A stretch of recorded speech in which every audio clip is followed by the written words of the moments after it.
Welcome to A Teacher's Best Friend, Simplify Your Work with the Maine DOE CS Hub. I'm Ashley Carroll, one of the MLTI ambassadors. Ambassadors are distinguished educators who've stepped out of their classroom for 2 years to provide professional development across the state before returning to their classrooms. To access today's slideshow, please use this tiny URL on the screen. It is case sensitive, so please make sure all of your letters are capitals so you end up at the right spot. Before we begin our presentation, I have a couple of housekeeping things to go over. First, this recording is part of the March 14th Professional Development Day from the DOE.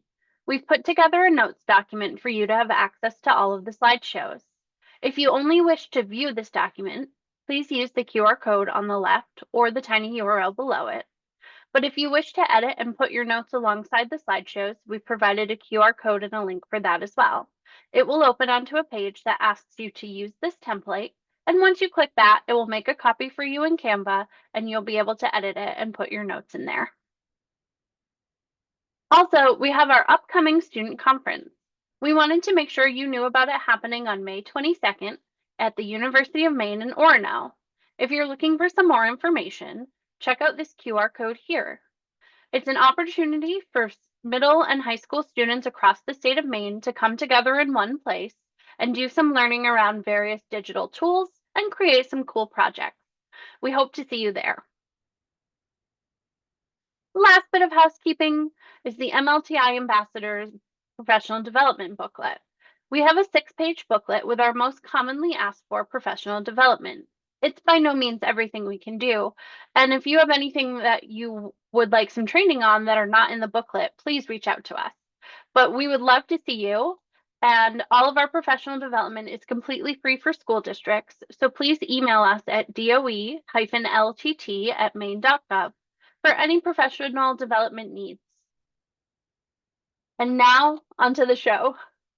We're going to be looking closely at our DOE CS Hub. There will be an exploration point of this where we will be asking you to pause the video at various points and do some exploring on your own. Again, if you need our slideshow, the tiny URL is down bottom. Our presentation will cover the benefits of computer science in the classroom, a tool overview, CS integration examples, the Computer Science Hub introduction, and exploration time, which will be broken into a couple different chunks where you'll get some directions from me and then pause the video. To start us off, we wanted to share this quote from csteachers.org that our team found when we were prepping for a different presentation this fall. It says, while there is no doubt that widespread computer science education is increasingly necessary in a technology-centered world, the real reason we need to teach computer science is that it provides a creative environment for students to experiment with the process of learning. We found that experiment with the process of learning to be very vital to how all of us at the LTT, the Learning Through Technology team, approach computer science. We believe computer science is much more than just coding on a device. We believe that it is about beliefs, values, mindsets, experiences, learning to fail, and all the other pieces that go into computer science. We are hoping that through this presentation and activities, you'll see that the beliefs and the learning mindsets are the most powerful part of computer science that we really want to teach to students. So, why computer science in the classroom? You might be thinking, I'm an art teacher, or I teach science, or English. How is this going to benefit my students? Computer science provides an opportunity for students to work on some pretty big skills that complement your curriculum and connect in with it pretty easily. So we're going to talk about the why first, and then some of the tools, and then connect that to your curriculum with a few lessons before we explore the hub.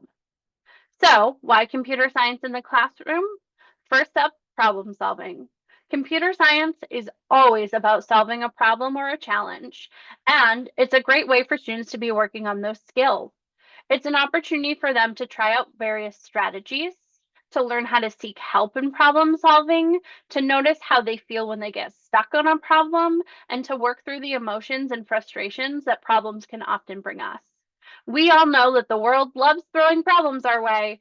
So if we can give a safe space for our students to solve some problems, then this is a great spot for them to really practice growth in a place that is safe and comfortable, and they really feel like they can make mistakes. With problem solving comes computational thinking. This is something we use in math classes all the time, but may not even realize or name it in that manner. Computational thinking is about decomposing or breaking things into smaller pieces to be able to examine those small pieces, tackle small problems, put solutions together, and then see if it solves the big problem. Computational thinking is about learning to really prioritize the information you do or don't need and to focus on the areas where you have an impact and to think about how things interact with each other as you're looking for solutions and solving problems. With problem solving and computational thinking comes learning to fail, just like we talked about on that last slide. Having a chance to experiment and fail will let students learn how to fail forward. No one really likes it when they're failing, especially the first few times when something just doesn't go your way. So there's a lot of social emotional skills here that students get to practice in a safe environment. Computer science gives them an opportunity that really lets them examine why things didn't work and how to make them work and how to revise your work and edit and change and grow, which is a great lift to anyone's curriculum. It also provides an opportunity for the gamification of learning. This means turning learning into something that really kind of triggers that competitive nature or the engagement of a game or the fun structures. It's really allowing us to look at learning in different lights that will let our students connect with it and really get them excited about how they are learning. And all of these things lead into the workforce skills and job and college opportunities we really want for our students. The world's ever changing, and it seems like at a quicker and quicker pace. So by providing students a chance to be flexible, to learn and work on honing skills, in addition to content, we're letting them do that lift even more. You've probably heard about the 21st century skills or the 4Cs: creativity, critical thinking, communication, and collaboration. All of these are necessary parts of computer science to be successful and are part of what our workforce is looking for. Recent surveys have shown that these skills are needed at a greater and greater rate in jobs, and we want to make sure that our students have an opportunity to work on flexing these. So you're probably wondering what tools are available for computer science. And for that, it really depends on where you're located. Every district has different resources available, and we fully acknowledge that here at DOE. We are willing to work with you on whatever is available to you, whether that's physical robots or only websites or unplugged coding or anything and everything in between. Some things to look for in your district are the computer science mobile carts. This was an initiative with DOE 2 years ago where schools had 3 different carts they could choose from to supplement the resources they had for computer science. We're going to go over those tools on the next page, but just briefly, one of them was a Lego kit, one was robot kits, and one was merge cubes with AR and VR. In addition to those CS mobile carts, the DOE has also offered some Teach with Tech grants over the last couple years, where schools were able to write proposals for technology that they thought would really support their students and their curriculums and implemented those. So check around your school and district and see what have people asked for? What are they using? Are there any recommended lists from your tech department or approved programs that you could use as well? So thinking about those CS mobile carts, your 3 options are on the screen. I'm going to talk a little bit about each and know that each picture is a link to more lessons and resources created by the companies themselves. So first up, we have Sphero Bolt and Indy. Bolt is a completely encased robot that is waterproof, and it can be coded in many different ways. Bolt can be driven by connecting an iPad or a computer to it and drawing what you want on the screen. It can use block coding, and it can also use Python coding. So it's a really good robot to level up with students where they're familiar with the robot from an early age with drawing, and then the coding piece is what really changes, and they know the robot and what it is capable of. Also, in the robot kit was Sphero Indy, this little car down here. Indy is one of my favorites, and I find that he's really a favorite with students at every age level, which you wouldn't expect. Indy is coded through color maps. So there are rubber maps that come in a little briefcase with him, and each color tells him to do something different, like turn right or speed up or stop. Students have all kinds of challenge cards that also come in those briefcases, or they could build their own mazes and use the colors in different ways. Indy also has the ability where you can redo what the colors are, so Indy can level up as well in his coding abilities. Next up are the Lego Spike Essential and Prime kits. One kit is for elementary students and one kit is for middle high school students. These have a robotic hub component with motors and lights and sounds, cameras, all kinds of different things that you can plug into this computer hub and build around. One of my favorite elementary lessons with this is a carnival unit, where students are building the rides and making changes and improvement on what Lego has already given them. Lego has a ton of pre-made lessons and units that connect into a lot of content, and they also have room for students to really build and explore on their own as well. And then finally, we're the merge cubes. This is a squishy little cube where if you scan it with a QR reader and certain different apps, it will do different things. So it is about augmented reality and virtual reality.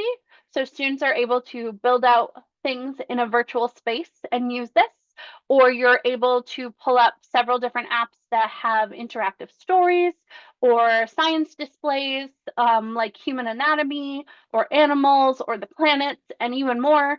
And students can hold a planet in the palm of their hand while they are still in your classroom. There's a lot of really cool tools and a lot of really cool resources on all of the websites. And again, if you click on any of the pictures, it will take you to the manufacturer's website with some resources. Up next is our computer science integration examples. So looking at all of the stuff in our computer science hub, I've pulled out two different lessons to really highlight what it means when we're integrating computer science into our classroom and our curriculum. So our first one is the Spherobolt velocity. So this was a 2-day lab where on the first day, students were really focused on coding their robots to accomplish different things. And so they were doing various movement patterns with block coding. And then Sphero exports data. So you can see on the screen, there's this little graph here showing movement over time. And it has a lot of really cool data sensors already built into its robot. And so on day one, they did all of the coding in the robots. And on day two, they checked out all of their data points and we're examining about velocity and acceleration over time. If you want a more complete lesson, you can click on it right here and it's step by step through that 2-day lab. Also, we have painting with the Spherobolt. So same robot, that Spherobolt, the round one that's waterproof, is also paint proof. And so an art teacher worked with students to have them create paintings made by their robot. So they had to do all of the coding, which meant they had to plan and really think about, what are the hiccups of the robot? What are, what is it capable of doing? What is it not capable of doing? What am I looking to build as a picture? How do I program that picture? A lot of really cool different skills and planning and collaboration and communication needed for that lesson. The picture down in the corner is actually from a lesson I did with kindergartners and my art teacher back at Kate Furbish in Brunswick. We had big cardboard boxes and we put pieces of paper down underneath them. And the kindergartners were working on color mixing. And so we put the 3 primary colors in their box and they were just driving bolt around their box. And so they were trying to make it go through multiple colors and see what happened. And then once we did the driving and the exploration, we examined everybody's paintings because we had several groups going on at the same time and looking for color mixes that we found and what colors led into them and looking for shapes that we made with Sphero, all kinds of fun stuff. So if you were interested in painting with bolts, the lesson linked here is the middle school one, but I was describing a little more of the elementary one I had done as well. So up next is their computer science hub. This was made by Maine educators for Maine educators. And what I mean by that is as part of the CS CART initiative, all of the teachers who signed up for it were invited to a summer institute where we learned about the various tools we had received. We learned about how to integrate these tools, how to connect them with content, the different thinking skills that are involved around computer science. And then we were asked to submit a lesson over the next couple months. And I say we because I was one of the teachers that went through the institute. And so this is a compilation of over 100 lessons that were built coming out of that Summer Institute by teachers across the state. I would say a good majority of those teachers do not consider themselves to be computer science teachers. They are teachers of English or math or science if you ask them. But truly everyone can be and is a computer science teacher. And so we've collected all of these into one place and we're putting it out into the world now, and hopefully it has something that will inspire you. So you can access it by clicking either on the picture or the tiny URL right here. So give me 1 sec to open it up.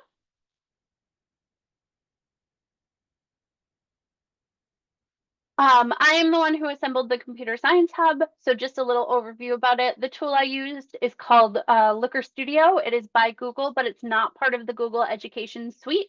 So just know that your students might not have access to it as part of your Google tools. And so this has all kinds of great things over here. When you come in, you'll see that all of our lessons are down here. I believe we're up to 108 now. We have our title of the lesson, the grade span that it's for. We've broken them into 3, elementary, middle, and high school, but almost every lesson in here can be adapted for another age group.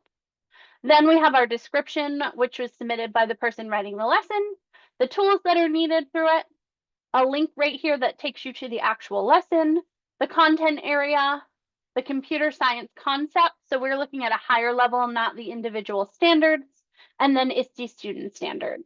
One thing to know about these different resources, they are in the format that was submitted to us. So you'll see some are Google Docs, some are PDFs, some are Canva. We've got a wide variety of things based on what the educators were comfortable submitting in, and we love them all. Up top is a way for you to filter this so you don't have to scroll through every single lesson because there are quite a few. This search bar can only search descriptions. It cannot search everything, unfortunately, but you have a way to filter either by standards up here. So you could, if you're looking for a certain ISTE standard, you could click that. If you wanted to get rid of that filter, all you have to do is click it again. Same with the computer science concepts, but with my grade spans, I could say I want a middle school lesson. I know that the tool I'm using is Sphero Bolts, and my content area today is math. And this will give me all of the lessons that meet those requirements. And then I can go through the descriptions and I can click on the links to get to all of them. If you ever need to change anything, just like the standards, if you uncheck, it will go back to where it was before. Something I do want to know under content area, we're getting a wide range of content. We're always looking to add more. So if you have a computer science lesson that you think someone else would benefit from, then I would love for you to send it on to us at any of our DOE emails you see through this presentation. And we would love to add it to this and continue to build this. This is a resource that we hope to continue building over the next few years. So it really becomes a living resource document hub for you guys. We do have a couple physical education and a couple social emotional learning lessons that made it in here as well, which is so exciting to me because I think social emotional learning is a really big part of computer science because it works very tightly on some of those skills. We've also expanded past our CS parts to go into some other tools. You'll see 3D printer, AI, microbits, other things are starting to pop up, especially as people are doing their Teach with Tech grants and creating really cool lessons with those. So just because it's not a computer science cart doesn't mean it could not be submitted to our hub as well. So if you know someone in your school who is doing really cool lessons, it does not need to be a super formal presentation of that lesson, but we would love to reach out to them and add some more in here as well. So let me go back to our slideshow. So here's your first pause.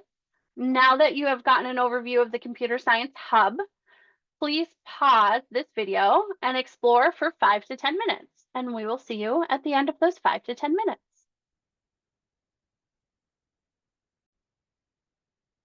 Welcome back. One thing I forgot to point out in our Computer Science Hub is another type of lesson that we have in here. I'm going to go under Tools.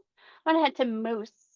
Moose is another part of the Department of Education that creates some units around various topics. So we have a Moose unit around rocks. We have about transportation, playgrounds for elementary, and you can see we have high school ones talking about data and middle school ones talking about the outdoors. All of these link off to another page. And if we give it a second to load, it will take you to a full unit with a bunch of different modules. Here we go. So you'll see I have a bunch of different modules in these units, and each module has its own lessons and objectives. Some of these have technology in every single one. Some of them have technology in only a few places. Topics and activities and tools will go over what you are needed for everyone, but I just wanted to highlight that awesome work that's in there as well. So you've had a chance to poke around our Computer Science Hub now, and hopefully some things have caught your eye. So the next part of our exploration is to do some sharing out. And that seems kind of weird since we're asynchronous, but we've created a digital whiteboard where people can share the things that really resonated with them, and that will enable us to continue growing this in a wonderful way. So let's talk about this whiteboard first. All I have to do to access it is click right here. It comes up as an editable Canva. It also comes up very tiny. So down at the bottom, this slider will let me zoom in and out. And in this, we're looking for 3 big things. We're looking for a lesson that can fit your curriculum in green, a lesson that inspires you in peach, and then a lesson that you could share with a colleague in brown. There's a whole bunch of empty stickies down here. So you can just put the name of the lesson, or you could put the link to the lesson, whatever you want. But when you're using a sticky, double click on it to go in, and then you can highlight and replace that text. And then once you've typed your title or put your link in, just drag it up. And that way we'll be able to see your thinking and our thinking, and it will help us build out this Computer Science Hub even more. So what we're hoping for you to do is, now that you've explored a little bit and hopefully have some ideas, take 10 to 15 minutes to fill out the computer science lessons that really spoke to you. So again, that's a lesson that could go into your curriculum right now, a lesson that inspires you, and a lesson that you would share with a colleague. And I am encouraging you to pause the video right here and take 10 to 15 minutes to do that. Welcome back. Thank you for filling out that whiteboard. I can't wait to see what really resonated with you. Our next page is our resources. So we have 3 YouTube videos that were created about the computer science mobile carts, and they really go over how to use them. And then in both of these, we have some resources about computer science integration in your curriculum and your classroom. I do want to highlight this podcast about how California is improving computer science. California is doing an initiative where they're trying to get computer science in every classroom across their state, and they've got some really easy and accessible ways to get started. So if you are someone who is like very interested in computer science but maybe unsure how to begin, this is a great resource for you. The next slide is about feedback. I would love some feedback. If you have a second, that would be great. My name is Ashley Carroll, and my email is ashleycarroll@maine.gov. If you have any questions or lessons you want to put into the CS Hub, we're so excited to get it out to our Maine educators and hopefully get it in use. And then the last little bit is contact hours. So you've watched our video, you've paused, and you've interacted for all this time. So you have earned a contact hour. If you click this link right here, it will take you to a spot for you to input your name, and then you can print or save it as a PDF onto your computer. And we are so thankful you joined us today. So from the Learning Through Technology team, this is all of us right here. Just a big thank you for watching this. And if you have any questions, please reach out to us. If you want to reach all of us, our email down here is doe-ltt@maine.gov, and we would love to provide you support on anything that you are looking for.